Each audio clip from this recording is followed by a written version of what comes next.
এরা মানুষ, তারা আমাদের মানুষ, ভারতবাসী। এদেরকে আমাদের হারাতে হয়েছে। নিরাপত্তা বাহিনীর কর্মীরা রক্ত দিয়েছে, এরা ভারতবাসী, এরা দেশপ্রেমিক দায়িত্ব পালন করার চেষ্টা করেছে। এই যে আমরা এগিয়ে চলার শপথ নিয়ে এই পূর্ণরাজ্যে অভিষিক্ত হওয়ার যে সংগ্রাম, তাকে আমরা সামনের দিকে নিয়ে যেতে চাইছিলাম, এই সন্ত্রাসবাদ এটা আমাদেরকে পেছন দিকে ঠেলে দেওয়ার চেষ্টা করছিল। এটা ছিল একটা চ্যালেঞ্জ।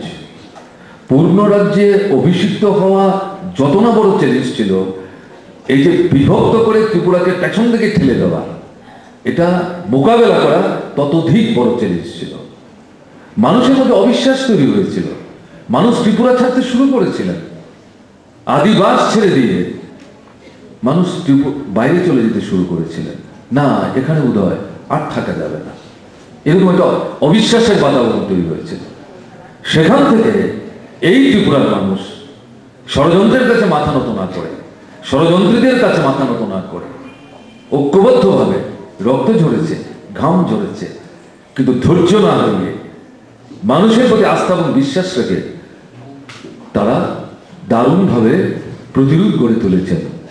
এটা মননের জগতে প্রতিরোধ, চিন্তার জগতে প্রতিরোধ, এবং সাংগঠনিক ক্ষেত্রে প্রশাসন তার সঙ্গে সহযোগিতার হাত বাড়িয়েছে। নিরাপত্তা বাহিনী সেখানে তার ভূমিকা প্রতিপালন করার চেষ্টা করেছে। সম্মিলিত এই উদ্যোগ, তাতে করে ত্রিপুরা এই মানে দুর্লঙ্ঘ বাধা অতিক্রম করে আজকে একটা নূতন পরিবেশের মধ্যে এসে আমরা উপনীত হয়েছি।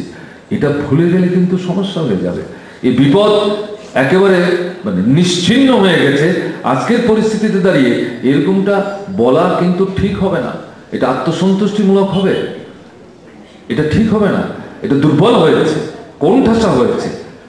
কিন্তু এই অশুভ শক্তিটা নিশ্চিহ্ন হয়নি, তারা নিশ্চেষ্ট না, তারা এখনো সক্রিয়, তারা এখনো আমাদের মধ্যে এই বিভাজনের বলিরেখা তারা দাঁড় করাবার চেষ্টা করে। কাজে চোখ কান খোলা রাখার দরকার আছে।